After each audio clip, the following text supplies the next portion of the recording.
218 jembatan di seluruh Indonesia dalam waktu 2,5 bulan. Renovasi lebih dari 16.000 sekolah termasuk toilet dalam 1 tahun pemerintahan ini, dan beberapa program kementerian tertentu dalam waktu 1 bulan terakhir. Dipersilakan.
Bismillahirrahmanirrahim.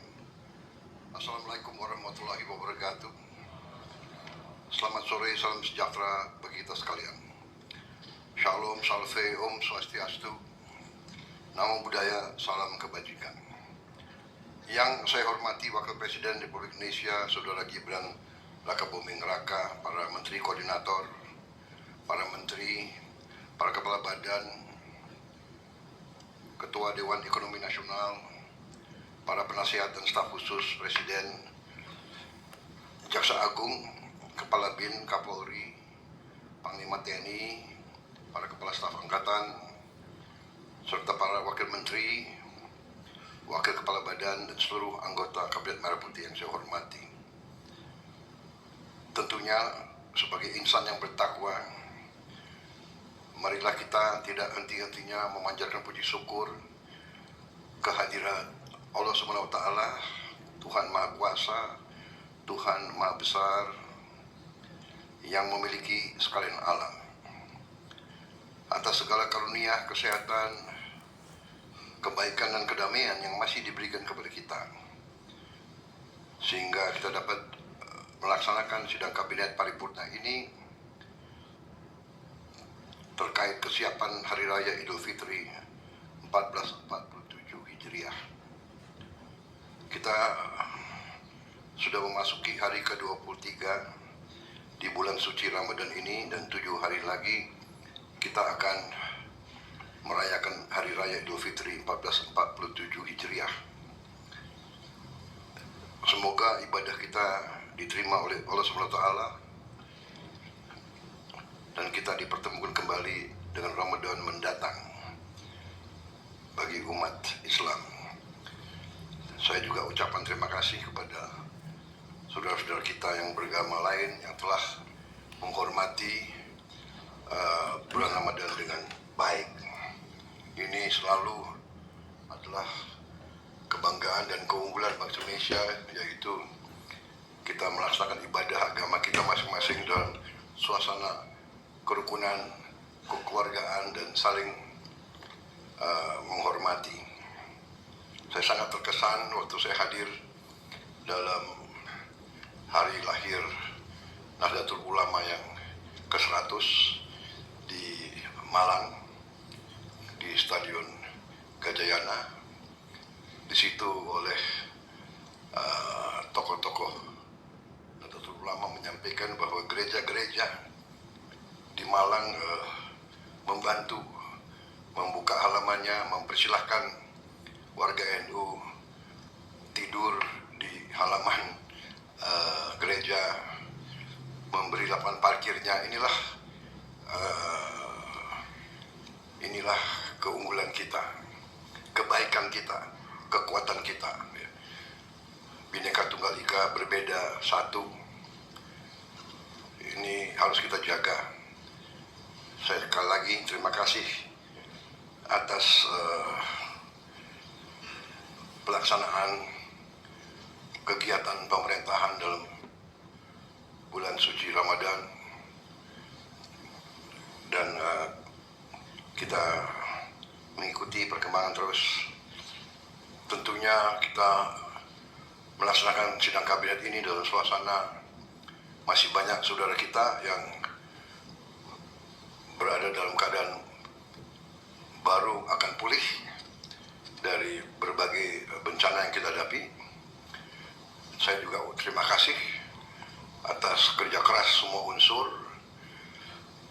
Tadi baru saja kita lihat video klip sebentar apa yang dilaksanakan oleh Satgas Jembatan. 218 jembatan dalam 2,5 bulan.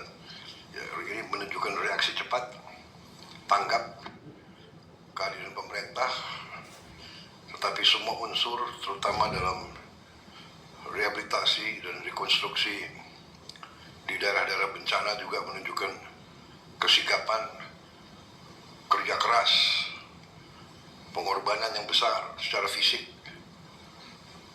bahkan ada yang berkorban jiwa dan raga untuk membantu rakyat di daerah-daerah bencana.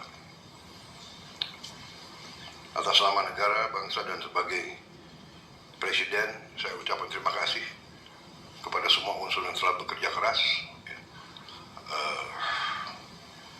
Menteri Dalam Negeri sebagai Ketua Satgas Rehabilitasi dan Rekonstruksi, sampaikan penghargaan saya dan terima kasih saya kepada semua unsur di lapangan yang telah bekerja keras.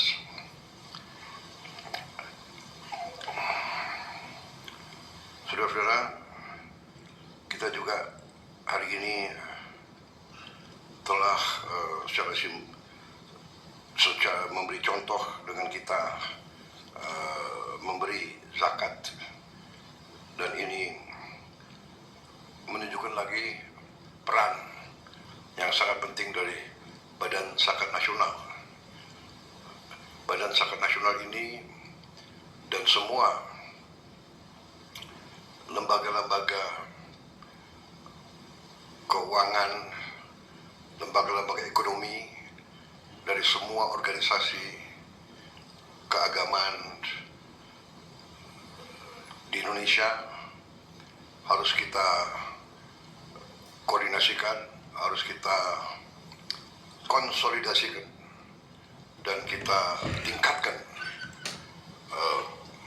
kemampuannya dengan segala teknologi yang sudah ada, supaya potensi ekonomi bangsa kita bisa kita kerahkan secara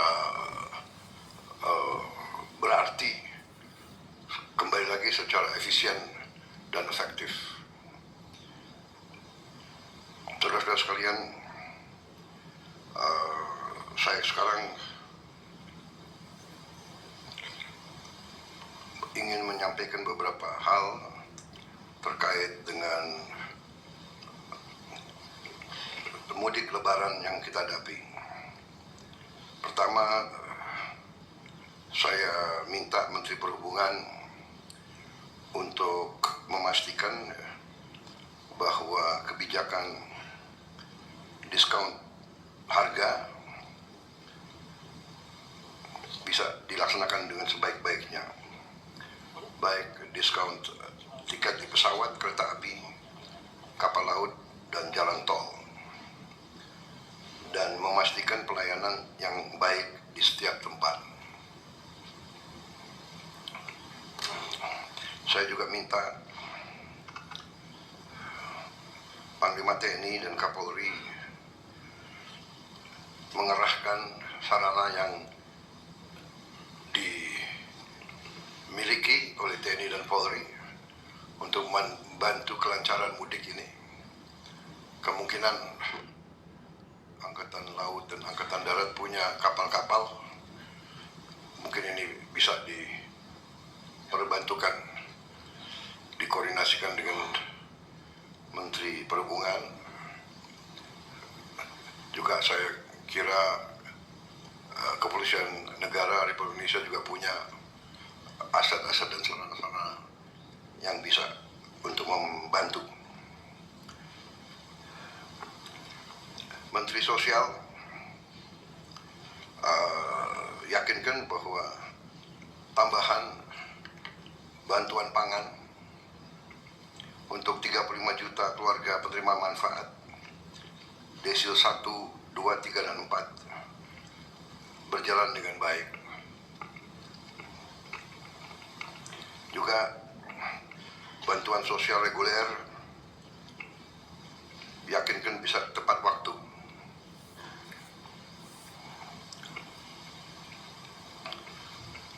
Saya juga minta para kementerian dan lembaga untuk melakukan percepatan belanja prioritas pemerintah untuk masyarakat, seperti FLPP, bantuan stimulan perumahan swadaya. Menteri Tenaga Kerja, Menteri Keuangan, dan Menteri Investasi, pastikan tunjangan hari raya untuk semua ASN pusat dan daerah dilaksanakan tepat waktu. Juga bonus hari raya untuk pekerja sektor transportasi online. Yakinkan bahwa yang kita tentukan harus sampai ke mereka, yaitu antara 400.000 sampai dengan 1,6 juta rupiah per orang.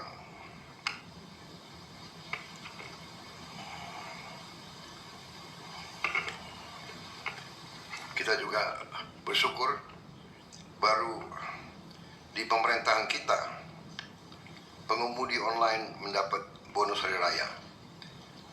Terima kasih.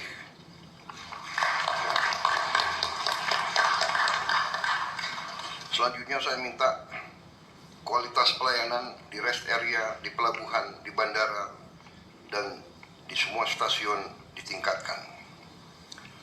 Usahakan tidak ada antrean yang tidak terkendali.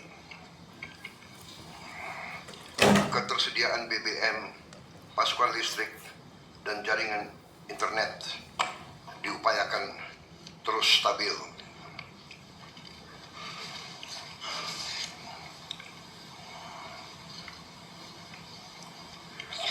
Ini adalah lebaran kedua pemerintahan kita. Menteri Menko Pangan, Menteri Perdagangan, Menteri Pertanian, pastikan agar pasokan pangan stabil dan aman, dan harga-harga bisa kita jaga. Nanti mungkin beberapa menteri akan menyampaikan laporannya. Menteri Pariwisata, saya minta aktif turun di tempat wisata, mengajak serta mempromosikan setiap aspek wisata di tanah air. dunia penuh ketidakpastian, kita lihat bahwa krisis melanda banyak negara. Kita sikapi krisis ini, tapi ekonomi harus berjalan, rakyat harus tenang. Kita masih punya kekuatan dan kemampuan, sehingga roda kehidupan jangan sampai terhenti. Situasi secara garis besar masih bisa kita kendalikan. Untuk semua kementerian dan badan, saya berharap bahwa kita laksanakan persiapan menghadapi Lebaran. Kita yakinkan bahwa mudik tahun ini berjalan dengan baik, aman, nyaman, dan penuh kegembiraan. Utamakan keselamatan di jalan. Dan persiapkan segala aspek dengan matang. Selanjutnya, saya kira mungkin Menteri Koordinator Ekonomi dapat menjelaskan secara garis besar situasi ekonomi, dibantu nanti Ketua Dewan Ekonomi Nasional. Bila perlu nanti ditambah oleh Menteri Keuangan. Kemudian Menteri ESDM melaporkan ketersediaan BBM, kesiapan dan langkah-langkah mitigasi menghadapi krisis dunia. Menteri Pertanian melaporkan kondisi pertanian, pangan, stok beras. Menteri Perhubungan melaporkan kesiapan mudik. Kapolri melaporkan kondisi keamanan dan lalu lintas, dan menteri-menteri lain standby apabila perlu memberi keterangan tambahan, termasuk Direktur Utama Pertamina standby untuk menambah bila kita perlu penjelasan. Saya persilakan Menko Ekonomi, silakan. Terima kasih kami hormati Bapak Presiden, Bapak Wakil Presiden, Bapak Ibu Menteri. Pertama, kami dapat sampaikan bahwa dari segi ekonomi makro, konsumsi domestik baik Pak, kuat 54% dari PDB, dan mandiri spending indeksnya di angka 360,7. Hutang luar negeri masih rendah, 29,9% dari PDB per hari ini. Kemudian cadangan devisa. Maaf, 29 atau 39? 29,9%. Menurun. Di bawah 30%. Di bawah 30%. Kondisi per hari ini, Pak. Loh, ini menurun ya? Luar negeri Pak itu? Utang luar negeri saja, Pak. Utang luar negeri. Kalau Di luar yang diambil dari dalam negeri, Pak. kalau jadi satu berapa persen? 40%. 40%, Pak. Oke. 40%. Masih salah satu terendah di dunia. Masih terendah. Kemudian cadangan devisa 151,9 miliar, Pak, setara dengan 6 bulan impor. Kemudian Tahun lalu berapa? tahun lalu sedikit di bawah, Pak, 140-an. Kemudian rasio perdagangan luar negeri 42% daripada PDB. Jadi kemudian kita ada national hedging, Pak, dari ekspor komoditas yang naik, yaitu batu bara, karet, nikel, tembaga. Ini kemungkinan biasanya naik, Pak. Sehingga dari ekspor kita di komoditas ini 47 billion US dollar dibandingkan dengan defisit migas yang 19,5. Jadi itu secara natural saling mengkompensasi. Kemudian sinergi kuat dengan BI, dan juga terjadi peningkatan local currency settlement, Pak, dengan negara-negara Malaysia, Thailand, Jepang, Cina yang jumlahnya naik 25,56 miliar, Pak. Dibandingkan tahun lalu hanya 12,9. Jadi kalau terus ini kita dorong, maka kebutuhan atau tekanan terhadap dolar akan menurun, Pak Presiden. Kemudian APBN berfungsi sebagai shock absorber dan bantuan untuk pangan 11,92 triliun dan juga THR sekitar 40 triliun Pak tahun ini yang dari pemerintah. Nah, kemudian pendapatan pajak sampai Februari 2026 tumbuh kuat 30,4% dibandingkan tahun lalu. Jadi Januari Februari naik 30% dibandingkan tahun lalu. Bulan Maret gimana? Bulan Maret diperkirakan juga lebih tinggi karena seluruhnya kan mesti lapor di bulan Maret, Pak. Nah, kemudian izinkan kalau boleh skenario harga ICP boleh, Pak? Silakan. Ya, izin. Mungkin ini angka yang kemarin arahan Bapak Presiden dalam pertemuan terbatas. Kalau kita lihat dalam 25 tahun terakhir harga minyak tertinggi itu di angka 139 dolar per barrel di tahun bulan Juni 2008. Ini turun ke level 46 dolar di Desember 2008. Ini akibat daripada subprime mortgage, Pak, krisis di Amerika. Dan juga mereka naik karena juga ada demand yang besar dari Cina dan pada waktu itu cadangan OPEC terbatas. Nah, kali ini cadangan relatif Amerika aman dan mereka punya cadangan nasional mereka belum strategic petroleum reserve-nya dari berbagai negara itu belum ada yang dikeluarkan, Pak. Nah, kemudian peak selanjutnya di tahun 2011 itu sampai 125 dolar per barrel. Nah, itu range-nya dalam 3 tahun 98 sampai dengan 123 dolar per barrel. Dan ini akibat Arab Spring, kemudian juga kebijakan kuantitatif easing daripada pemerintah Amerika menghadapi global financial crisis push pada waktu itu. Kemudian saat perang Ukraine, harganya itu sempat menyentuh 110 dolar, kemudian turun ke 78 di September 2022. Sedangkan harga kita dibandingkan harga Brent bedanya 3 dolar, Pak Presiden. Nah, kalau kita mengambil beberapa asumsi perang, katakanlah 5 bulan, 6 bulan, dan 10 bulan dengan masing-masing kenaikan harga BBM, Pak, yang sampai 107, kemudian 6 bulan 107-nya 6 bulan, kemudian menurun lagi, kemudian yang 10 bulan itu menaik sampai 130 sampai akhir Desember 125. Nah, pembelian kita di bulan Januari Februari itu angkanya 64,41 dolar dan 68,79. Ini realisasi, Pak. Jadi realisasi di bawah APBN yang 70.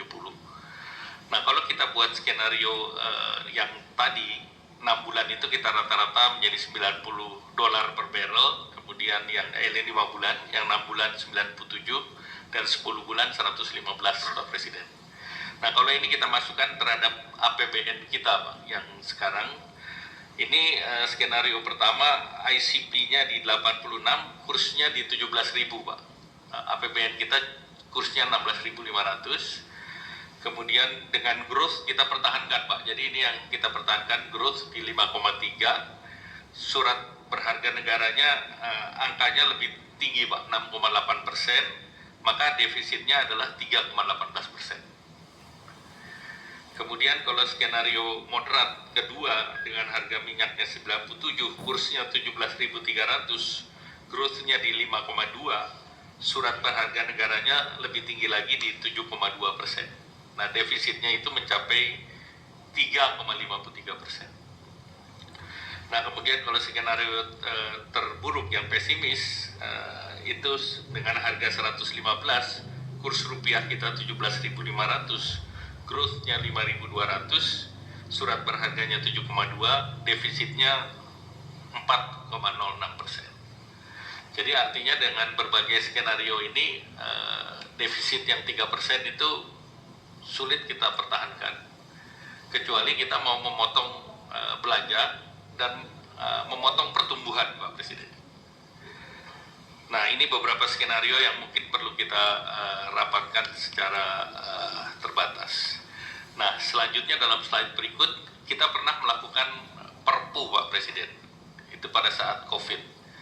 Nah, ini beberapa faktor yang perlu mungkin masuk di dalam perpu yang kita persiapkan. mengenai timing tentu keputusan politik Pak Presiden, tetapi ini yang isinya Perpu yang kemarin kami persiapkan pada saat COVID Pak, kita sesuaikan berbeda, yaitu penerimaan negara ada insentif darurat PPH dan PPN di sektor terdampak, ini tanpa mengubah undang-undang pajak. Kemudian bea masuk import ada pembebasan untuk bahan baku tertentu agar ekspor kita tetap jalan. Kemudian penundaan pajak bagi UMKM dan industri padat energi. Kemudian kita ada potensi mendapatkan windfall daripada PNBP migas dan komoditas. Nah ini mungkin kita bisa menghitung untuk kompensasi Pak. Biasanya harga CPO ikut naik dengan harga BBM, kemudian nikel juga biasa naik, emas, tembaga naik. Nah kita bisa dalam tanda petik mengenakan pajak tambahan. Gitu. Yang berikut penganggaran dan pembiayaan defisitnya bisa lebih dari 3%, kemudian anggaran lintas program ini bisa kita rubah tanpa DPR Pak, dengan Perpu ini kita langsung, pemerintah punya flexibility untuk perubahan. Kemudian BLT energi dilanjutkan dan sosial darurat juga bisa ditambahkan, ini dengan Perpres, dan penerbitan SBN juga bisa jalan dan bisa menggunakan SAL. Oh ya, mungkin sementara itu dulu Pak Presiden. Jadi nanti kita mohon arahan waktu khusus Pak Presiden untuk menyiapkan ini. Terima kasih.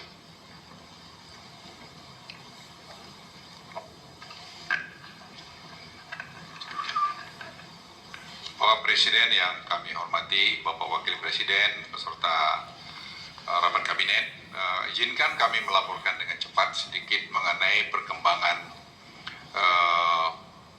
konflik di Timur Tengah dan kemudian juga dampaknya pada ekonomi kita dan apa langkah-langkah kita.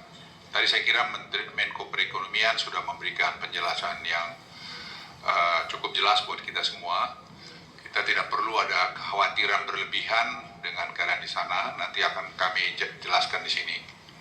Nah, kalau kita lihat operasi Fury dan Roaring Lion, serangan Amerika Serikat dan Israel ke Iran, itu mereka menargetkan seperti ini. Ada 3, yaitu melumpuhkan pertahanan udara Iran, melumpuhkan kapasitas Iran, dan seterusnya seperti yang ada di slide.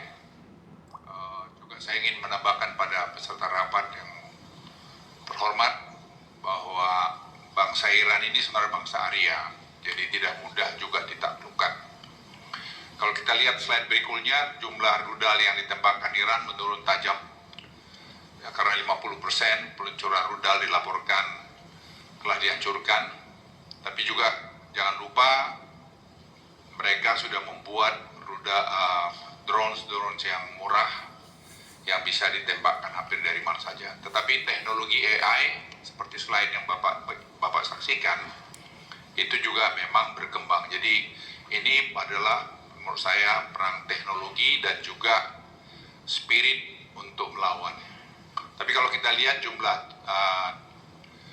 drone yang ditembakkan Iran juga menurun. Slide berikutnya ini saya kira terus menurun karena Amerika memang dari sumber-sumber data yang kami dapat memang menargetkan untuk menghancurkan pabriknya, menghancurkan arsenalnya dan tempat-tempat peluncurannya. Namun Iran juga cukup cerdik, mereka melakukan mobile peluncuran. Kemudian kalau kita lihat juga lalu lintas kapal keluar masuk Selat Hormuz juga mulai membaik. Tetapi tetap juga masalah asuransi untuk kapal di slide 4 itu juga kita lihat masih tinggi, dan ini masih tentu ada kekhawatiran yang di berbagai pihak.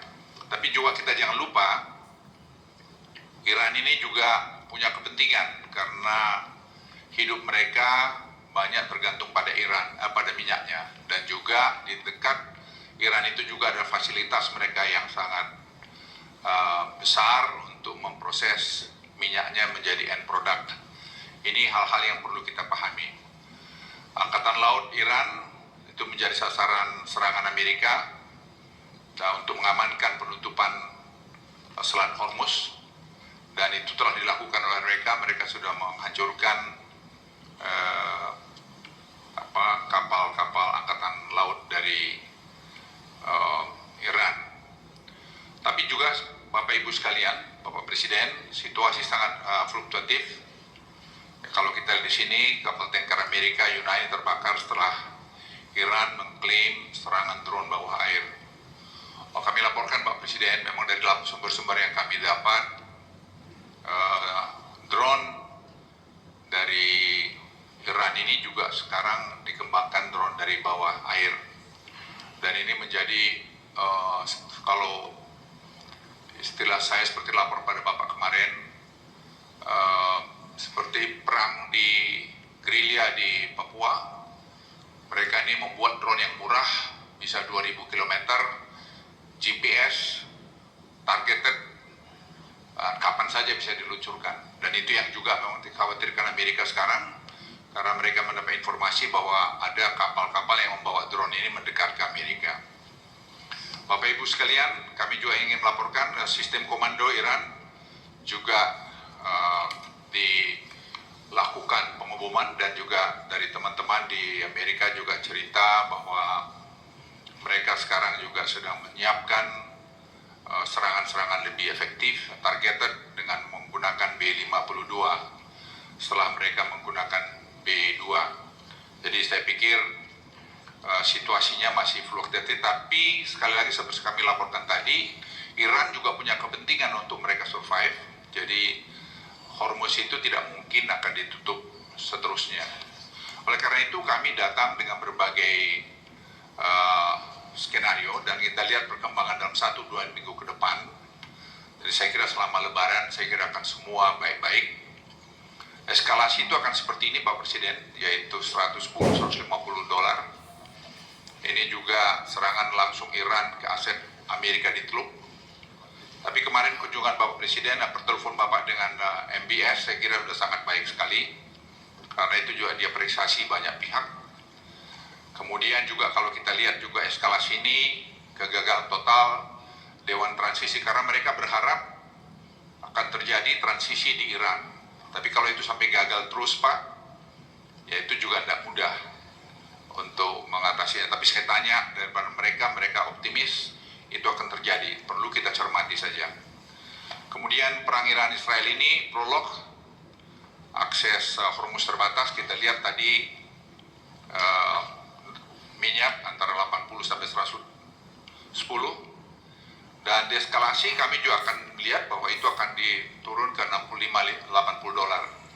Tapi kita semua jangan hati-hati mengenai ini. Dan kemudian harga minyak Brent kalau kita lihat seperti slide ini, dan harga minyak Brent kita lihat juga bahwa next slide juga akan menurun di sini. Dan tadi Menko Perekonomian sudah jelaskan bahwa kita punya keuntungan harga CPO dan semua juga naik. Sebagai bagian akhir, kita perlu mempercepat proses government teknologi Bapak Presiden, dan koordinasi sudah jalan dengan bagus, dan proses sanggah sekarang sedang jalan di Banyuwangi dan hampir selesai. Kementerian Sosial, Kementerian Dalam Negeri, BPS semua sekarang berjalan seimbang, dan ini membuat efisiensi akan sangat baik sekali. Dari 41 kabupaten kota kemarin kami rapatkan sudah jalan, dan apa yang kami laporkan Bapak kemarin untuk roll out nasional itu tetap bisa dilakukan pada bulan Oktober tahun ini. Dan itu akan memberikan penghematan luar biasa pada kita. Saran rekomendasi kami, kondisi semua tidak ada yang perlu terlalu dikhawatirkan, kita tetap waspada, kita memantau terus perkembangan di luar. Tapi tadi juga mengenai APBN juga saya pikir kami koordinasi Kementerian Keuangan. Saya kira fiskal juga masih sangat prudent untuk kita menaikkan juga budget defisit, juga saya kira perlu kita pertimbangkan hati-hati, tentu kita siapkan, tapi kapan dilakukan saya kira kita lihat perkembangan situasi. Penerapan GovTech dan digital ini saya kira Bapak Presiden sangat penting, dan Bapak Presiden sudah kami siapkan untuk mengunjungi Banyuwangi dan juga Bali, dan juga ada 2 kabupaten, sehingga betul-betul ini nanti membawa efisiensi pada kita semua. Saya kira itu laporan singkat dari kami. Terima kasih Bapak Presiden.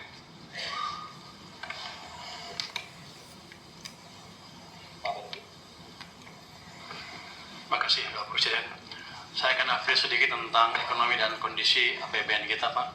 Kalau bisa langsung halaman 6. Jadi sebetulnya kalau kita lihat dari sisi supply, ekonomi kita dalam keadaan yang amat baik.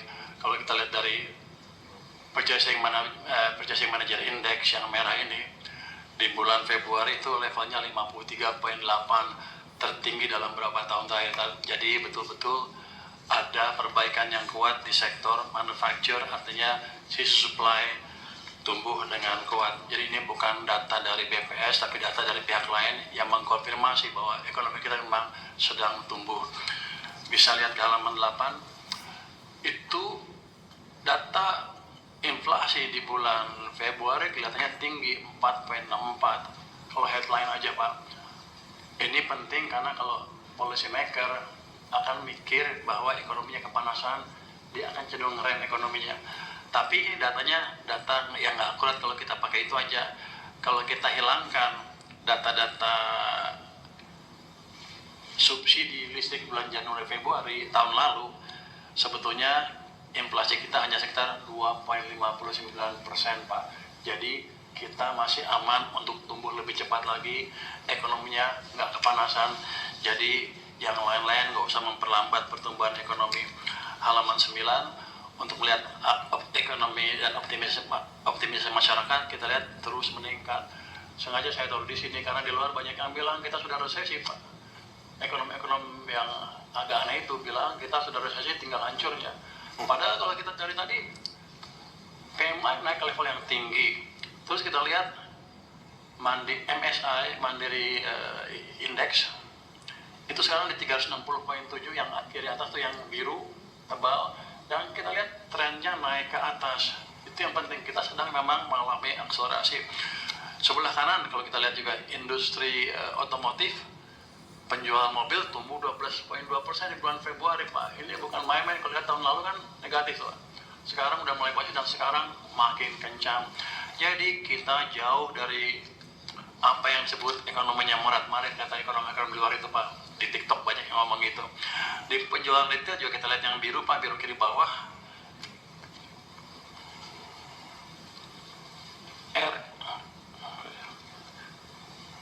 Penjualan retail naik ke level 6,9 yang oranye Pak. Itu 6,9. Itu kita lihat dibanding tahun lalu udah di atas banget Pak. Jadi kita keadaan bagus sekali sekarang Pak. Jadi kebijakan Bapak betul-betul bisa membangkitkan ekonomi. Terus kita lihat yang birunya itu adalah keyakinan konsumen. Itu juga 125,2.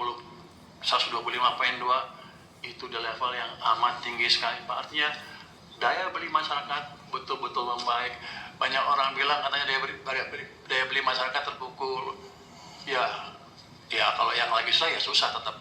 Tapi kan kita lihat keadaan umum. Keadaan umum ditangkap dari survei kepercayaan konsumen. Jadi emang daya beli masyarakat membaik.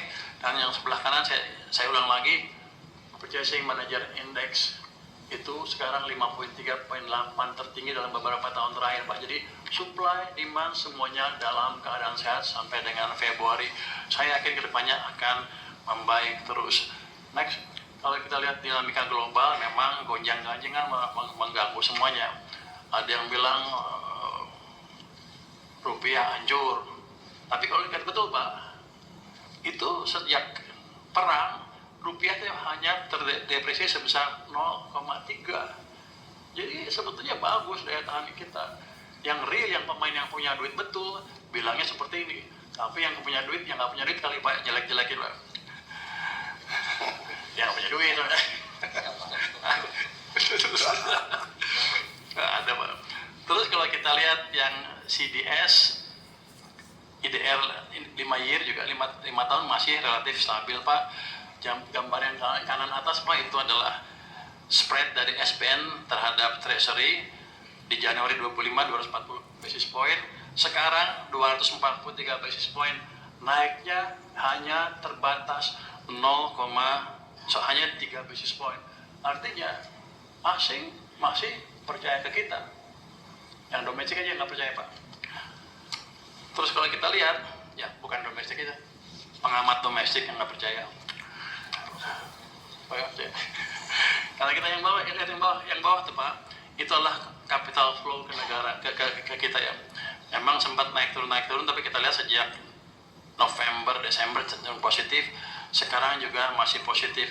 Kita lihat data di bulan Maret terakhir, yang outflow hanya SBN 0,7 triliun di kotak itu Pak, SRBI inflow 2,2 triliun Maret ya. Jadi saham juga masih inflow 2,2 triliun di bulan Maret. Jadi setelah gonjang di bulan Maret sebetulnya masih masuk ke sini Pak.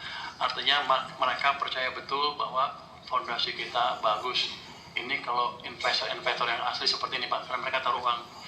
Terus next, kita melakukan koordinasi fiskal dan moneter dengan Bank Sentral terus menerus. Seperti waktu dulu kan saya injek uang 200 triliun dan lebih. Nah sekarang uangnya masih di sana, saya jaga di sana untuk menjaga momentum pertumbuhan ekonomi. M0 uang base money, uang primer di bulan Februari itu tumbuh 14,2% Pak. Jadi ini udah cukup meminyaki pertumbuhan ekonomi. Kita lihat kredit di bulan Januari udah tumbuh 10%. Saya yakin angka bulan Februari akan lebih cepat lagi. DPK juga tumbuh 13,5%. Ini semua angka yang cukup sehat Pak. Bunga juga turun karena kita maintain likuiditas di pasar. Mungkin saya langsung ke halaman 14. Ini Pak cerita ekonomi Indonesia. Ketika harga minyak mulai tinggi ke atas 100, banyak yang bilang ekonomi Indonesia akan hancur, morat-marit, nggak jelas gitu.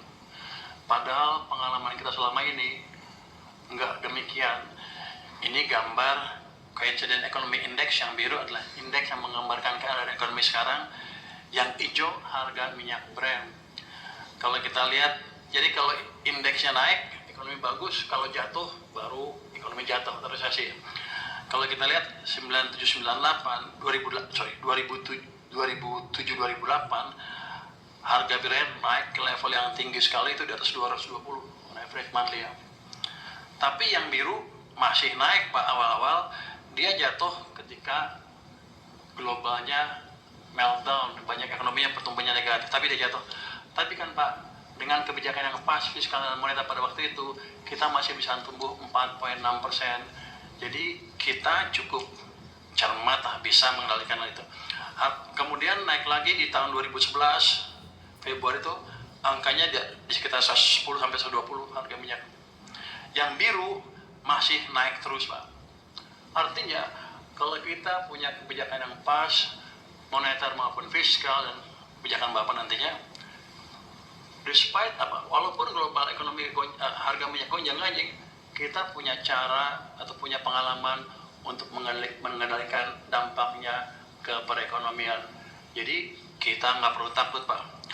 Terus di COVID juga sama Pak. Waktu COVID itu kan jatuh yang biru tuh karena COVID.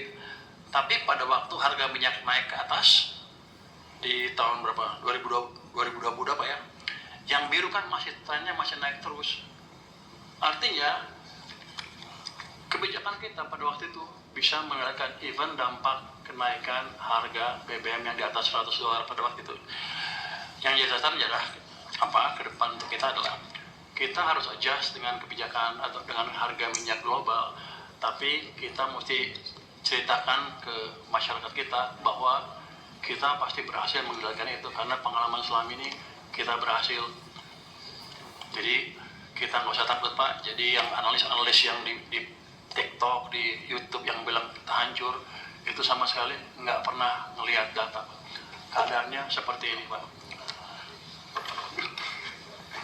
Baik, terima kasih. Mungkin itu dari saya Pak. Terima kasih Pak. Terima kasih. Ya, ini pengamat-pengamat ada beberapa macam menurut saya. Ada pengamat yang memang tidak suka pemerintahnya sendiri berhasil karena berbagai motivasi. Tapi menurut saya mereka itu ya menurut saya sikap mereka itu sikap yang sempit, bukan sikap patriotik. Mungkin karena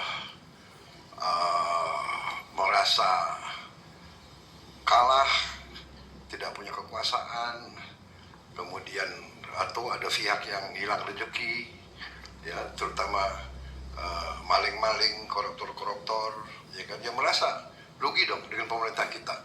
Kita mau tertibkan, kan? Jadi bisa, ya saya juga punya data-data intelligence, ya kan.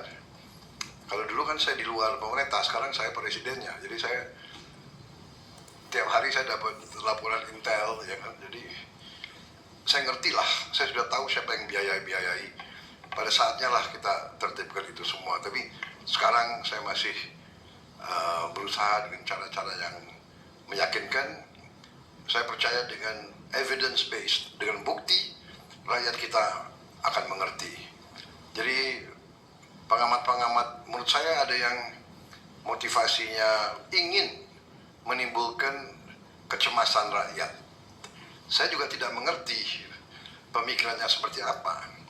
Karena kita satu negara ini kan satu kapal.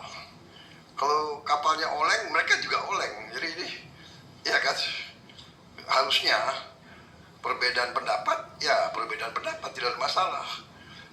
Persaingan politik, bersaing politik.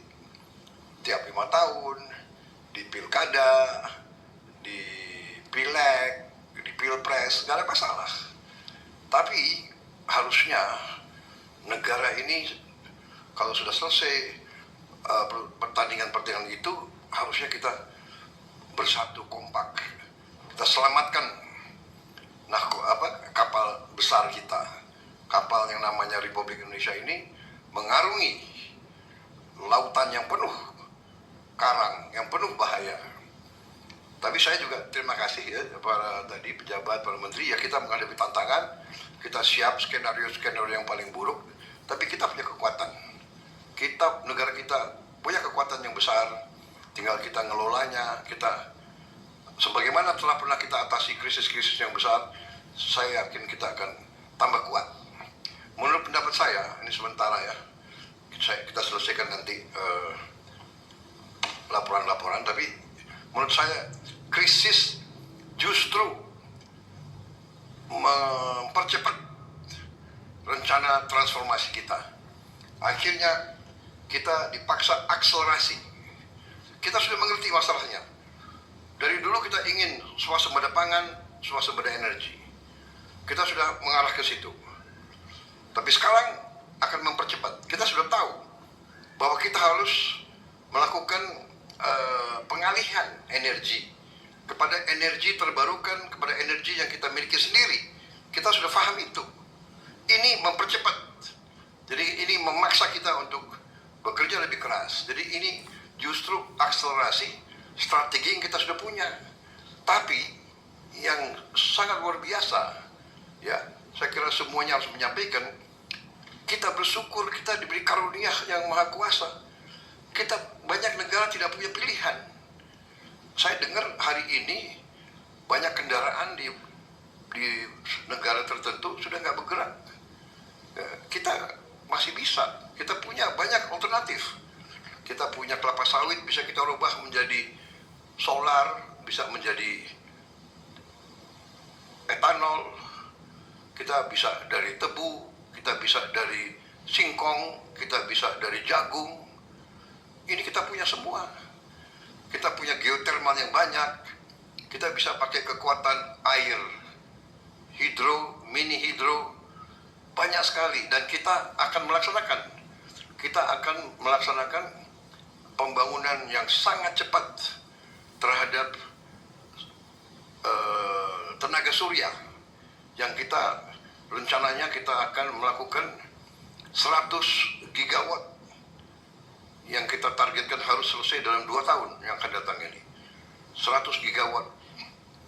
100 gigawatt itu adalah 1000 megawatt ya. 100.000 megawatt. 100.000 megawatt. Berarti kita butuh ya secara garis besar 100.000 hektar yang kita miliki ya. Saya dapat laporan dari ATR ya Pak Nusron ya, di Jawa Barat saja kita punya 67.000 hektar lahan. Ya. Tentunya kita harus lihat nanti kegunaannya. Ya. Di Jawa saja BUMN kita perhutani punya 800.000 hektar yang bisa kita gunakan. Jadi kita juga menemukan ladang gas yang besar di Andaman, ya kan, yang sudah diketemukan dan akan dikerjakan dalam waktu singkat oleh Mubadalah. Itu juga kita bisa bikin jaringan. Kalau tidak salah, sebentar lagi kita bisa buka jaringan gas dari utara Aceh, terus ke selatan Sumatera, kemudian ke Jawa. Kita juga sebentar lagi akan membuka ladang Masela, juga ladang gas yang sangat-sangat besar. Jadi kita juga ketemukan terus ladang-ladang di Papua dan di tempat lain. Ya sekarang krisisnya adalah tadi ya 12 bulan ini kita lihat, tapi saya kira kekuatan kita cukup besar. Silakan sekarang dilanjutkan. Menteri apa? Menteri SDM ya? Menteri SDM. Siap, izin Bapak Presiden, Bapak Ibu semua yang kami hormati, melanjutkan atas arahan Bapak Presiden menyangkut dengan kesiapan kita dalam menjelang hari raya, khususnya untuk di bidang BBM dan LPG. Minta slide. Bapak Presiden, kami laporkan bahwa ini adalah kondisi BBM kita sekarang. Jadi untuk Pertalite RON 90 ini yang bensin subsidi, itu cadangan kita adalah 24,39 hari, batas melampaui batas minimal dari apa yang direncanakan oleh nasional kita. Kemudian Pertamax RON 92 ini yang industri yang harga pasar ini yang kayak Parosan pakai 92, 98 itu 28 hari minimal 19 hari. Ini kalau menteri nggak boleh pakai RON 90 Pak, 92 turbo ya kayak Pak Mentan Pak, kan mobilnya bagus, jadi RON 98 itu 31 hari Pak. Jadi saya pikir untuk urusan bensin insya Allah clear Pak. Kemudian solar untuk solar subsidi itu kapasitas kita cadangan 16,41 hari, jadi melampaui juga batas minimal dari cadangan nasional. Kemudian yang 53 itu 46 hari, after 38 hari minyak tanah aman. LPG Bapak, LPG kita sekarang 15,66 hari. Jadi kami laporkan kepada Bapak Presiden, Bapak Presiden, Bapak Ibu semua, mudah-mudahan media tolong dikutip baik-baik, jangan dipenggal ya. Cadangan menjelang hari raya untuk semua BBM dan LPG insya Allah aman Bapak. Strateginya bagaimana sekarang? Untuk sampai dengan contoh untuk LPG, memang LPG ini Bapak sekarang di mana-mana lagi terjadi dinamika yang sangat dinamis sekali. Di India berita pagi ini cukup mengkhawatirkan. Jadi total LPG kita dari 100% dari 7,6 juta impor itu 70-70% kita ambil dari Amerika, 20% dari Middle East, sisanya dari negara lain seperti Australia. Dengan kondisi sekarang yang di Middle East kita pecah lagi untuk kita ambil kontrak jangka panjang dengan Amerika dan beberapa negara lain. Di akhir minggu ini kita masuk 2 kargo dari Australia, itu untuk LPG. Jadi kami laporkan Bapak, mungkin ada yang menyampaikan saya kok sama sekali dengan Menkyu hari ini kita sama Pak Menkyu, mungkin hari lain mungkin agak berbeda dikit gitu. Jadi untuk menyangkut dengan urusan ini tolong disampaikan benar kepada rakyat kita bahwa pemerintah selalu melakukan siaga terus atas perintah Bapak Presiden untuk memastikan bahwa tanggal 28 bulan ini masuk 2 kargo lagi Pak. Kemudian tanggal 4 Maret 1 kargo lagi masuk. Tanggal 8 Maret 1 kargo lagi. Jadi Januari, Februari, Maret, April itu insya Allah clear. Yang kedua, Bapak Presiden kami juga melaporkan bahwa yang kita impor sebenarnya dari Middle East itu apa? Kita tidak melakukan impor produk jadi dari Middle East. Karena kalau solar kan kita sudah dalam negeri sendiri, udah aman. Pencampuran dari biodiesel, FAME dan benol. Alhamdulillah LTMP kita yang kemarin 6 tahun nggak selesai-selesai di Balikpapan itu Bapak sudah resmikan. Jadi ini juga mungkin Tuhan mengirim signal bahwa sebentar lagi akan terjadi perang. Jadi LTMP kita selesaikan. Ini cukup membantu kita Pak, mengurangi impor bensin kita 5,5 juta kilo sama 5,5 juta ton, sama BBM solar 3,5 juta. Nah, yang kita impor dari Middle East itu Bapak adalah crude-nya.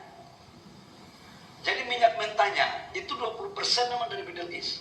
Sisanya kita dapat dari Angola, Nigeria, Brazil, kemudian sebagian Amerika, sebagian dari Malaysia. Jadi itu pun kita sudah dapat penggantinya. Memang tantangannya adalah kalau dari Amerika lebih lama 40 hari. Kalau dari Middle East itu 2-3 minggu. Tetapi sekarang kita bikin kontrak jangka panjang. Itu kira-kira yang kita lakukan. Sementara untuk bensin yang kita impor, kita impor tinggal bensin. Bensin ini kita impor dari sebagian dari Malaysia, sebagian dari Singapura. Nah, ke depan memang Bapak tidak ada cara lain, kita harus mengembangkan refinery kita, kilang-kilang kita untuk semua kita produksi dalam negeri. Yang pada akhirnya kemudian nanti kalau lifting kita nggak mencapai 1,6 juta, selisih antara kebutuhan crude dan kemampuan kita lifting itulah yang kita impor. Jadi ke depan itu tinggal impor crude aja Bapak. Itu kira-kira yang kita lakukan. Namun ada beberapa kejadian sekarang. 3 hari lalu kita sudah membeli minyak dari Singapura, sudah berangkat, ditender oleh Pertamina lewat trader, sudah berangkat, sudah masuk laut Indonesia, kemudian suruh kembali lagi 2 kargo. Jadi sekarang perekonomian sekarang untuk urusan minyak ini Pak, hukum normalnya sudah tidak berlaku. Karena siapa ada cuan, dia beli, karena barang susah ini. Nah, untuk 2 kapal itu, kami melakukan koordinasi dengan Pertamina, kami telah melakukan komplain, dan tanggal 18 sudah ada pengembaliannya Bapak, 2 kargo itu. Kalau tidak kita gugat, sesuai dengan apa yang Bapak arahkan. Tapi kelihatannya mereka agak gertak-gertak dikit, agak takut juga Pak. Jadi tanggal 18 udah bisa dibalikin Pak. Jadi kami laporkan Bapak untuk menyangkut dengan BBM, baik crude, LPG maupun minyak jadi untuk menjelang hari raya dan ke depan insya Allah bisa kita atasi dengan komunikasi yang baik. Itu menyangkut dengan BBM. Yang kedua, saya juga mendapat laporan dari media bahwa seolah-olah batu bara kita untuk PLTU ini katanya sudah menipis. Kami laporkan Pak, untuk seluruh PLTU yang ada baik IPP maupun punya PLN, ketersediaan batu bara sekarang rata-rata di 14 hari. Jadi itu masih dalam standar minimal nasional. Bahkan sekarang perusahaan-perusahaan batu bara yang sudah memberikan RKB, kita mewajibkan untuk DMO. Kalau tidak Pak, kalau kebutuhan nasional tidak tercukupi, maka tidak kita keluarkan izin ekspor. Jadi artinya apa? Orientasi kita adalah kebutuhan domestik. Jadi ini juga mungkin jari-jari yang terlalu pintar memainkan kata-kata bahwa seolah-olah kita krisis batu bara, itu mohon maaf Pak, itu nggak benar. Bahkan kami telah menyiapkan campaign bahwa seluruh produk batu bara yang kita hasilkan memenuhi kebutuhan negeri, sisanya baru kita ekspor. Kalau tidak, karena batu bara itu barang milik negara Pak, bukan barang milik perusahaan. Pengusaha hanya kita kasih konsesi, tapi isinya itu punya negara. Jadi orientasinya untuk negara dulu. Itu menyangkut batu bara. Yang ketiga, di SDM ini juga Pak ternyata membawahi badan geologi untuk bencana. Jangan sampai kita slide berikut yang untuk gunung api ya. Supaya pada saat hari rayanya insya Allah aman Bapak. Dari level 4 gunung api tidak ada, yang ada level 3 saja. 2 gunung api yaitu Merapi dan Semeru. Level 2 insya Allah aman, terkecuali Allah berkehendak lain. Level 1 42 gunung semuanya aman. Ini menyangkut dengan bencana gunung berapi. Kemudian ada laporan satu lagi tentang tanah gerakan tanah. Saya juga baru tahu bahwa di SDM itu gerak tanah pun diatur di sini Pak. Ini yang paling banyak ini di Jawa Barat, tapi insya Allah juga potensinya masih bisa dimitigasi karena tim kita di sana lengkap untuk memberitahukan berkoordinasi dengan pemerintah daerah dalam memberikan penjelasan.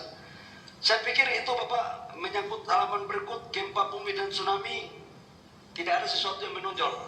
Jadi insya Allah clear. Demikian Bapak Presiden laporan kami khususnya menyangkut dengan etanol BE20 dan B40, EP50 dan sampai dengan B100 kami akan laporkan pada pertemuan yang lebih khusus. Demikian mohon arahannya. Terima kasih. Wabillahi taufiq wal hidayah. Wassalamualaikum warahmatullahi wabarakatuh. Baik, saya tegaskan di sini benar bahwa semua produksi batu bara diutamakan untuk kepentingan kebutuhan nasional kita. Ya. Itu juga tentang semua, termasuk kelapa sawit. Jadi kita harus penuhi kebutuhan bangsa kita dulu, baru kita izinkan ekspor. Ya. Dan tadi benar itu peringatan dari Menteri ESDM, semua itu milik bangsa Indonesia, bukan milik pengusaha. Ya. Mereka boleh usaha, tapi kepemilikan adalah kepemilikan bangsa Indonesia. Semua kekayaan alam ya, yang ada itu adalah milik bangsa. Saya tegaskan itu. Silakan sekarang Menteri Pertanian. Saya minta yang penting-penting ya. Terima kasih. Assalamualaikum warahmatullahi wabarakatuh.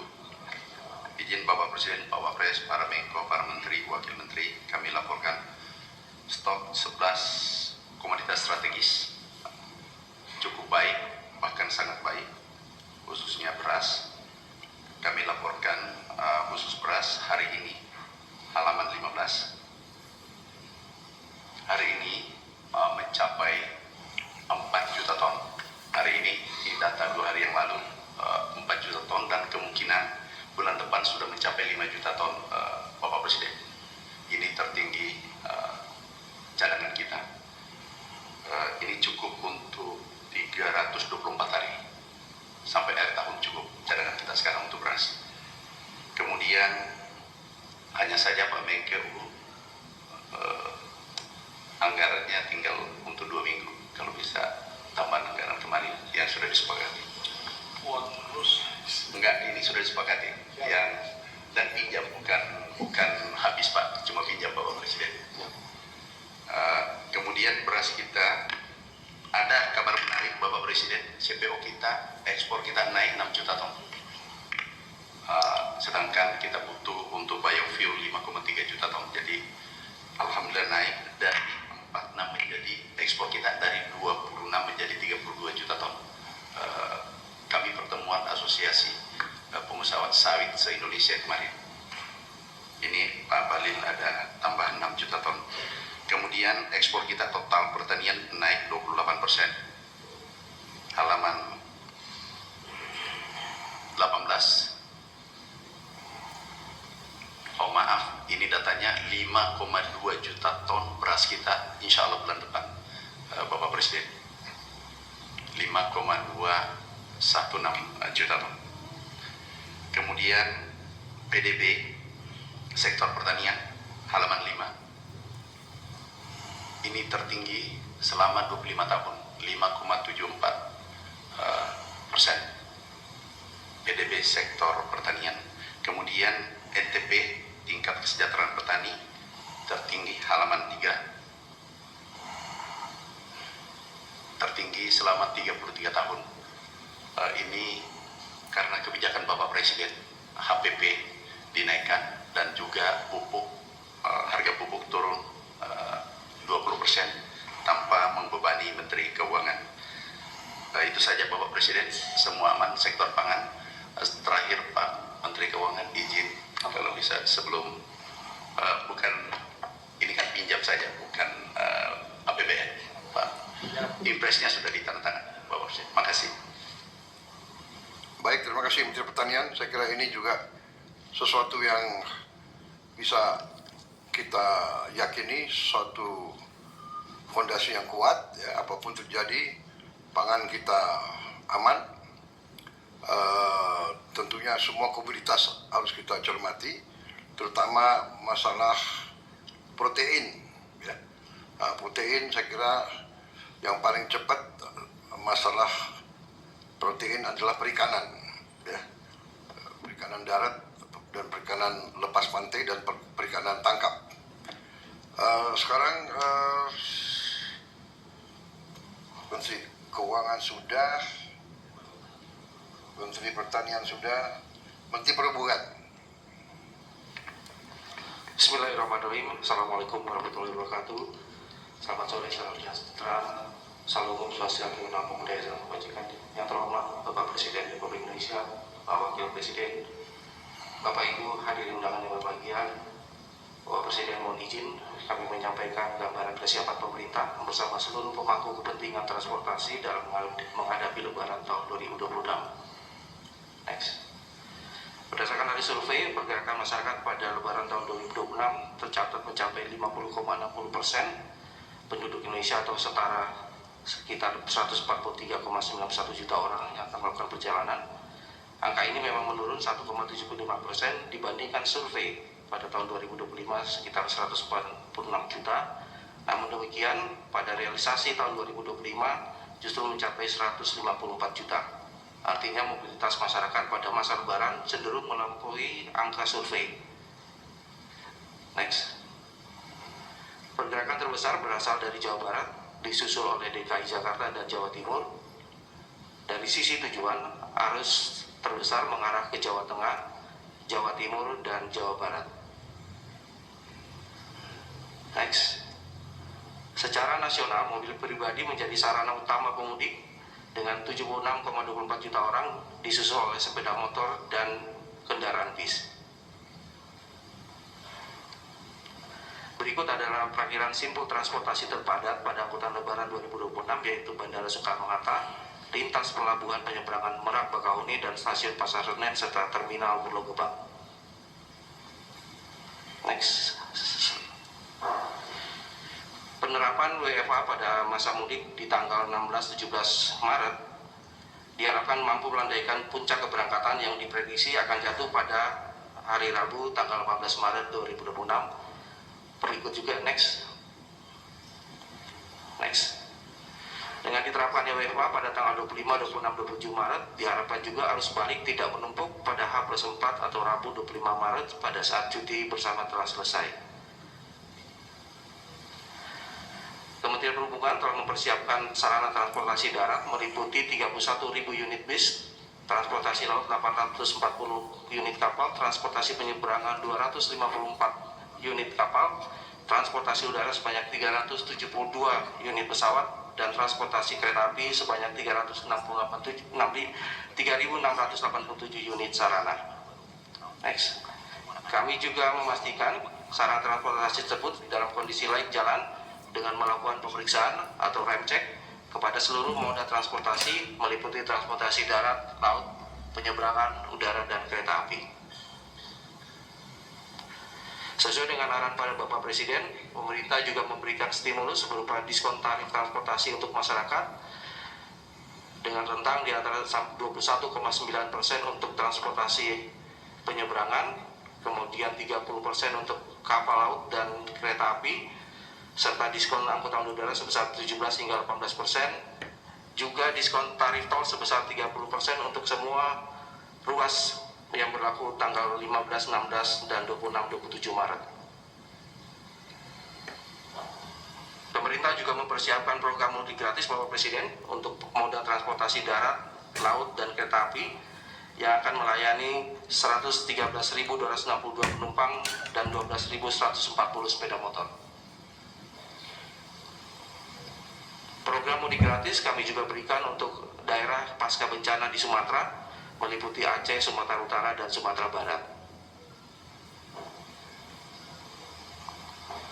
Kementerian Perhubungan juga mempersiapkan operasi berbasis digital yang meliputi pemantauan cuaca, peringatan dini BMKG, serta pantauan dari 7.156 CCTV yang diharapkan mampu untuk memantau pergerakan selama angkutan Lebaran pada tahun ini. Next. juga mengeluarkan surat keputusan bersama yang akan membatasi pergerakan sumbu 3 atau lebih demi mengamankan perjalanan para masyarakat yang akan melakukan perjalanan mudik lebaran. Kami juga mempersiapkan skema buffer zone secara berlapis dengan kapasitas 13.811 unit kendaraan dan 2.200 unit truk serta 5.000 sepeda motor. Kami juga menerapkan delaying system Bapak Presiden untuk kawasan Pelabuhan Bakauheni yang tersebar pada 10 titik buffer zone. Next. Untuk lintas penyeberangan dari Pulau Jawa ke Pulau Sumatera disiapkan 5 jalur penyeberangan. Kalau tahun kemarin kami menyiapkan 4 lintasan, sekarang menjadi 5 lintasan Bapak Presiden. Berikut adalah lintas penyeberangan dari Pulau Jawa ke Pulau Bali dan NTB selama angkutan lebaran 2026 yang meliputi Ketapang, Gilimanuk, Jangkar, dan Lembar. Kami juga mengantisipasi fenomena lokal pasar tumpah yang berpotensi menimbulkan kemacetan pada jalur arteri khususnya di Pulau Jawa, sehingga perlu dilakukan antisipasi pada titik-titik tersebut. Peningkatan arus wisata selama lebaran juga akan terjadi secara signifikan khususnya di Pulau Jawa. Pergerakan ini biasanya akan terjadi pada H+1 hingga H+5 lebaran. Begitu juga dengan pelintasan kereta api, kami akan menempatkan petugas-petugas yang akan menjaga pelintasan kereta api yang tidak terjaga selama ini. Selanjutnya, kami bekerjasama dengan Kementerian Agama menyiapkan masjid sebagai tempat istirahat bagi para pemudik khususnya kendaraan roda 2 kurang lebih sebanyak 6.859 masjid yang disiapkan oleh Kementerian Agama sebagai tempat istirahat atau rest area. Next. Berikut adalah potensi titik rawan bencana yang kami inventarisir dan kami harapkan bisa kami antisipasi apabila terjadi sesuatu yang tidak kita inginkan. Kementerian Perhubungan juga turut mendukung pelaksanaan operasi modifikasi cuaca untuk meminimalkan dampak gangguan terhadap keselamatan dan kelancaran transportasi. Demikian Bapak Presiden yang dapat kami sampaikan berkaitan dengan kesiapan dalam rangka angkutan lebaran tahun 2026. Terima kasih Bapak Presiden.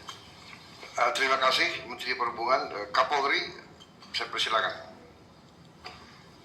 Terima kasih Bapak Presiden. Melanjutkan apa yang sudah disampaikan oleh Menteri Perhubungan terkait dengan pelayanan mudik tahun 2026 ini, kami melaksanakan kegiatan operasi ketupat dengan tema mudik aman, keluarga bahagia. Kemudian selanjutnya terkait dengan potensi pergerakan masyarakat tadi sudah dilaporkan sepintas oleh Kementerian Perhubungan, namun kami menambahkan bahwa ada moda yang dijadikan pilihan. Yang tertinggi adalah mobil pribadi, kemudian berikutnya sepeda motor, selanjutnya bus, kereta api, kapal dan pesawat.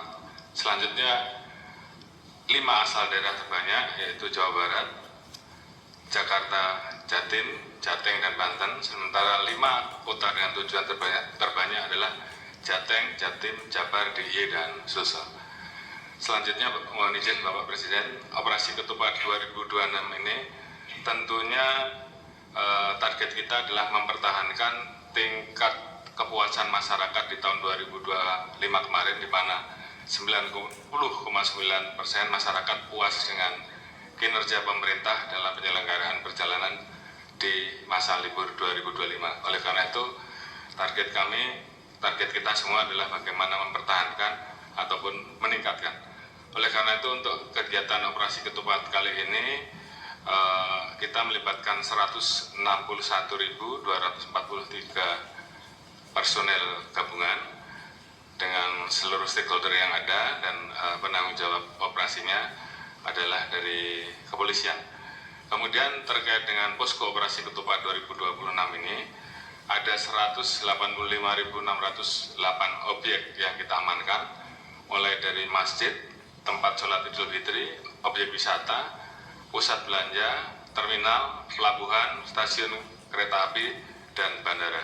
Kemudian untuk memberikan pelayanan terkait dengan masyarakat yang melaksanakan mudik, kami mempersiapkan 2.746 posko pengamanan dan pelayanan terpadu. Mohon untuk slide-nya disesuaikan. Di mana pos pelayanan dan pos terpadu ini di situ juga kita siapkan tempat-tempat untuk beristirahat, khususnya ini adalah di jalan-jalan yang non tol.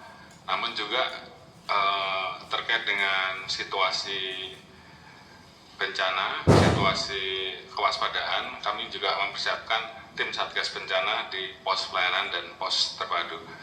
Demikian juga untuk tempat-tempat wisata, tempat ibadah, transportasi umum, jalur mudik, ini juga kita melibatkan bersama-sama dengan stakeholder yang lain untuk bersama-sama standby di titik-titik tersebut. Kemudian selanjutnya prediksi arus mudik dan balik tadi sudah dilaporkan. Prediksi puncak arus mudik pertama yaitu tanggal 14 dan 15 Maret 2006. Sementara prediksi puncak arus mudik kedua adalah tanggal 18 sampai dengan 19 Maret 2026. Sementara untuk prediksi puncak arus balik pertama adalah tanggal 24 sampai dengan 25 Maret 2026. Sementara prediksi puncak arus balik kedua yaitu pada tanggal 28 sampai 29 Maret 2026.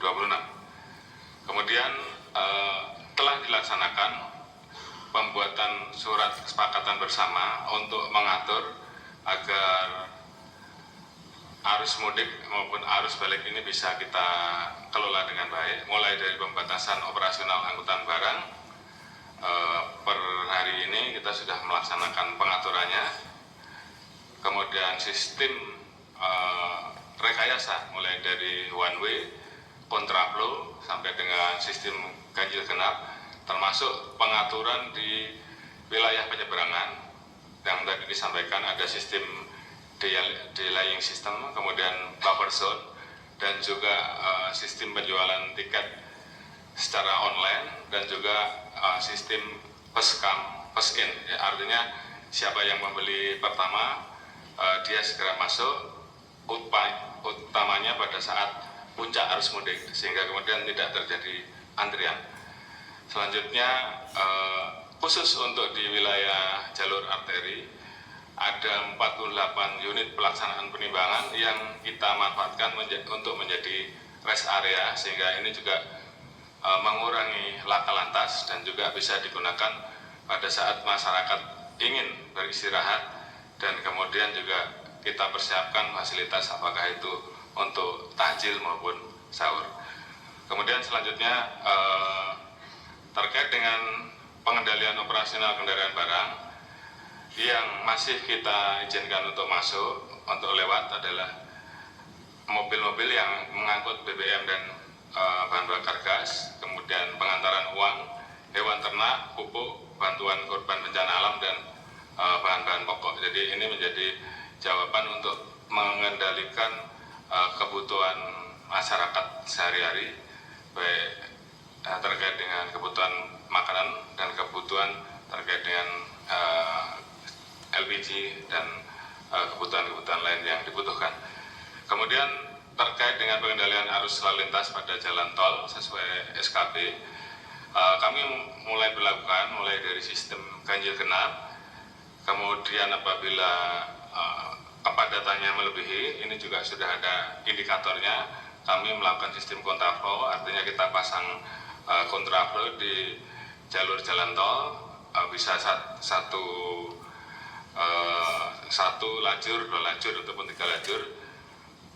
Dan kalau apabila memang berdasarkan data traffic counting kita memang kita harus melaksanakan one way, maka kita melakukan one way. Di mana sebelumnya, 2 jam sebelumnya kita lakukan penyisiran, pembersihan untuk memastikan bahwa jalur aman, baru kemudian kita lepas one way. Dan kemudian pada saat kita mau normalkan juga sama, kita melaksanakan penyisiran 2 jam sebelumnya, setelah bersih baru kita normalkan. Ini berlaku untuk arus mudik dan arus balik. Kemudian terkait dengan skema pengendalian arus lalu lintas, khususnya di wilayah penyeberangan di Banten. Kami melakukan ada 3 situasi, yaitu situasi hijau. Ini artinya masih normal, mohon slide-nya disesuaikan. Lanjut, skema pengendalian. Kemudian pada saat situasi sudah mulai agak padat, maka ada indikator antrian mulai terlihat sampai dengan SPBU Cikuasa atas, maka kita melakukan situasi kuning. Artinya kita mulai mengaktifkan buffer zone. Kemudian pada saat situasi merah atau antrian kendaraan sampai dengan gerbang tol Merak, maka delaying system, kemudian buffer zone kita berlakukan, dan kemudian kita juga menghidupkan pelabuhan-pelabuhan yang kita persiapkan untuk cadangan, sehingga kemudian kita mengurangi potensi penumpukan di jalan dan melakukan percepatan khususnya pada saat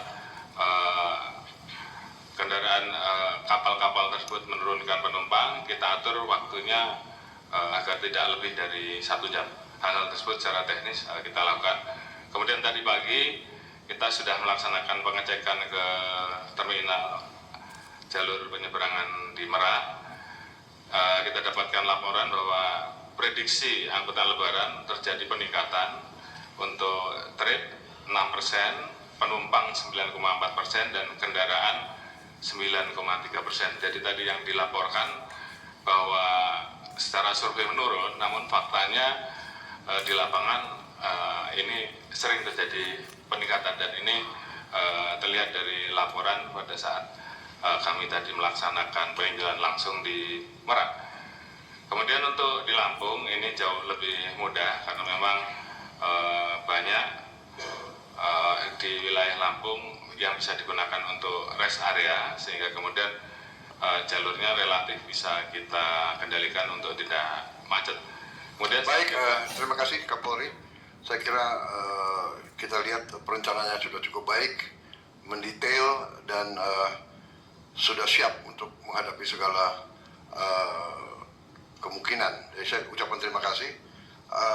Saya kira secara garis besar ya kita bisa merangkum apa yang kita dengar, presentasi keadaan. Saudara-saudara, saya ingin merangkum ini semua ya, kita simpulkan. Kita hadapi perkembangan yang terjadi secara global di kawasan Eropa dan Timur Tengah, dan ini tentunya memberi dampak kepada kita karena akan mempengaruhi harga BBM. Harga BBM juga bisa mempengaruhi harga makanan. Kita alhamdulillah sudah mengamankan masalah pangan yang mendasar. Masalah BBM kita sebenarnya sudah punya rencana-rencana, ini akan kita akselerasi. Ya. Tapi tentunya kita juga sekarang harus melakukan langkah-langkah yang proaktif. Dalam arti kita harus melakukan penghematan konsumsi BBM. Ya, kita tidak bisa menganggap bahwa apapun terjadi kita aman, ya kita bersyukur kita aman, tapi kita tidak ada upaya untuk mengurangi konsumsi BBM kita. Banyak negara sudah melakukan langkah-langkah. Mungkin Seskap, ada Seskap? Oh, ada slide untuk memberitahu berapa langkah ini. Langkah Pakistan ya. Ini hanya sebagai perbandingan. Jadi mereka menganggap ini sudah kritis. Jadi dikatakan critical measures. Seolah bahwa ini bagi mereka seperti kita dulu waktu COVID. Mereka melaksanakan work from home, kerja dari rumah untuk semua kantor, pemerintah maupun swasta. 50% bekerja dari rumah. Kemudian hari kerja mereka potong hanya menjadi 4 hari. Mereka bahkan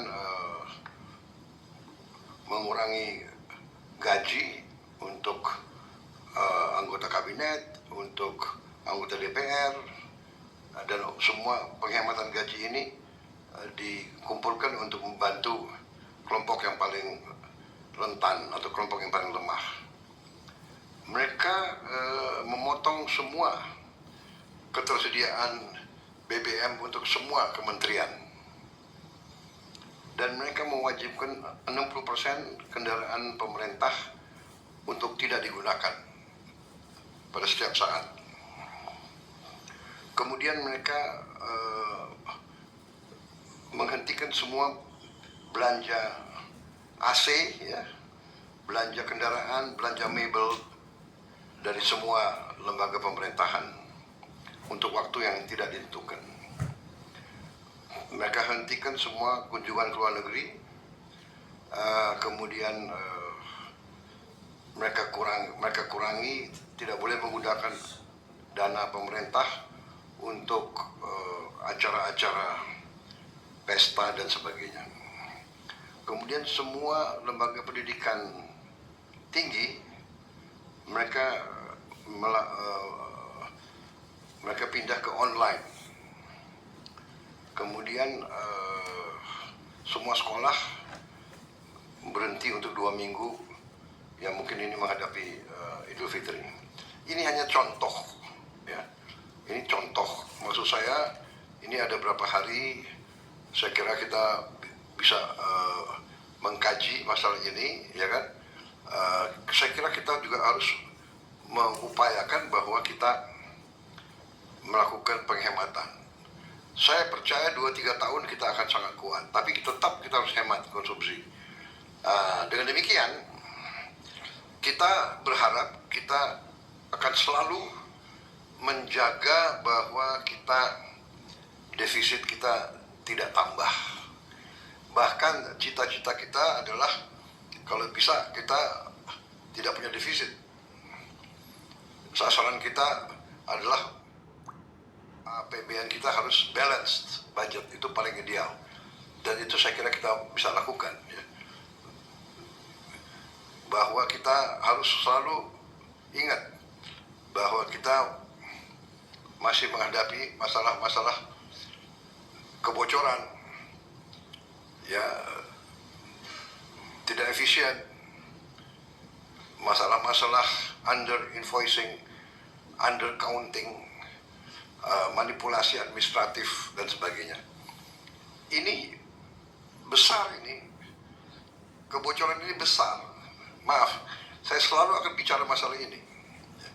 Kita sudah lakukan langkah-langkah tadi oleh Ketua Den, masalah GovTech, sinkronisasi semua KL menjadi satu jaringan GovTech. Ini diperkirakan bisa kurangi kebocoran sampai dengan 40% dari pengeluaran kita.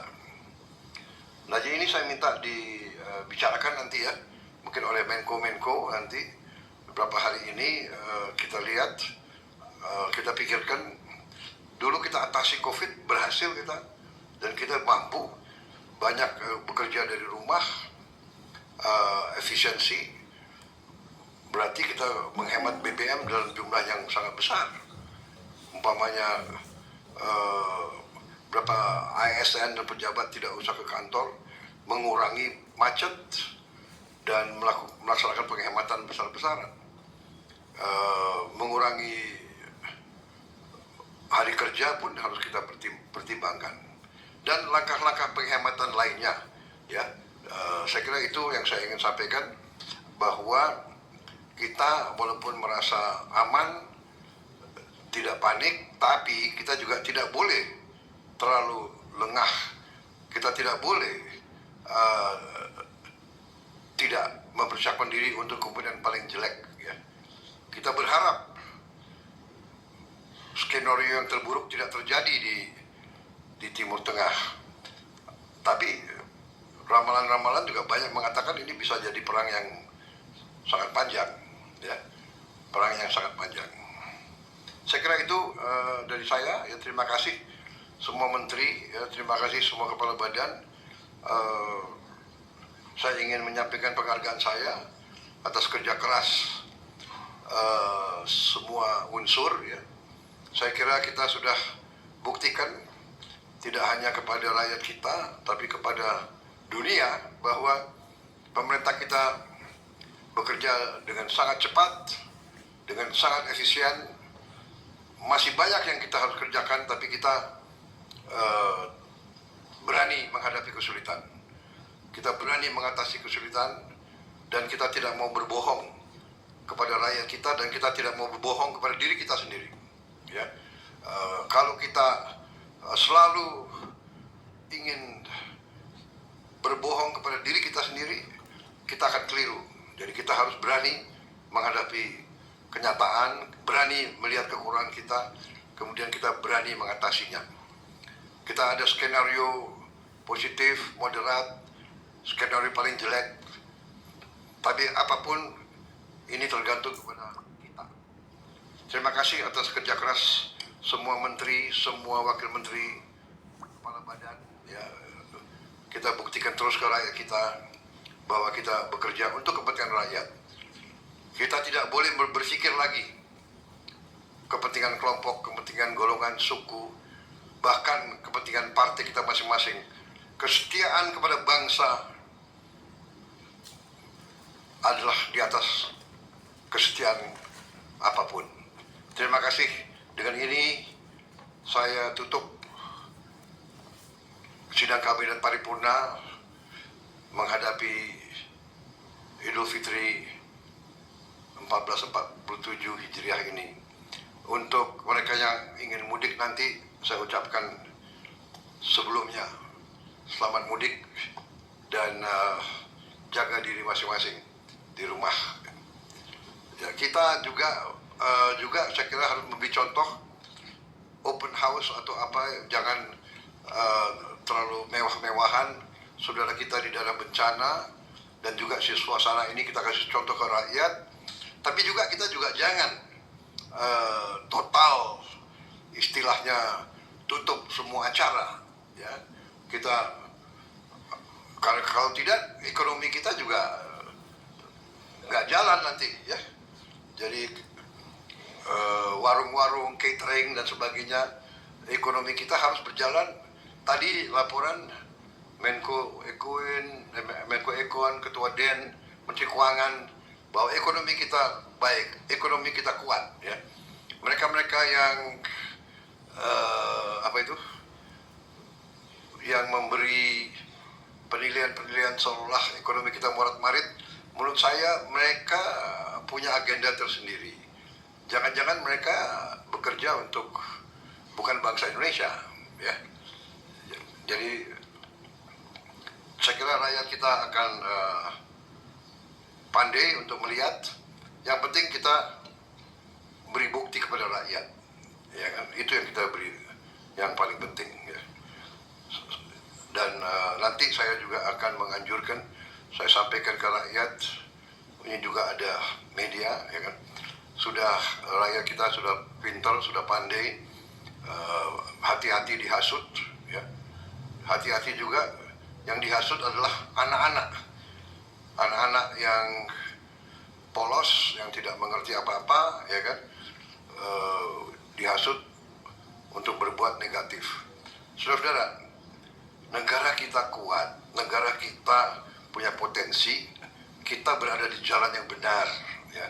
Mereka-mereka yang ingin menimbulkan kerusuhan itu adalah orang-orang jahat. Tidak ada kebaikan dari kerusuhan. Kita sudah milih jalan demokrasi. Perbedaan selesaikan dengan baik. Kalau tidak suka dengan pemerintah, dengan pejabat, ganti dengan pemilihan. Kita sudah buktikan. Ada pergantian gubernur, ada pergantian menteri, presiden. Kita sudah buktikan berjalan dengan baik.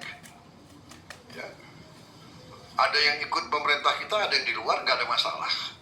Ya kan? Pemerintah yang tidak ikut koalisi kita, ada yang menang pemilihan gubernur DKI. Kita tidak ganggu, kita hormati, dan kita kerjasama. Gubernur DKI sama pemerintah pusat kerjasama dengan baik. Karena kita mengabdi kepada rakyat. Ya, jadi sekali lagi saudara-saudara, terima kasih atas pengabdianmu, dan mari kita bekerja terus untuk bangsa dan rakyat kita. Dengan ini saya tutup sidang Kabinet Paripurna 13 Maret 2026. Terima kasih.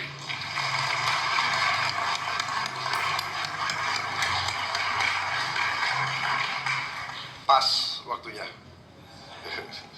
Terima kasih. Ya, menjelang buka puasa. Terima kasih Pak Fresh semuanya.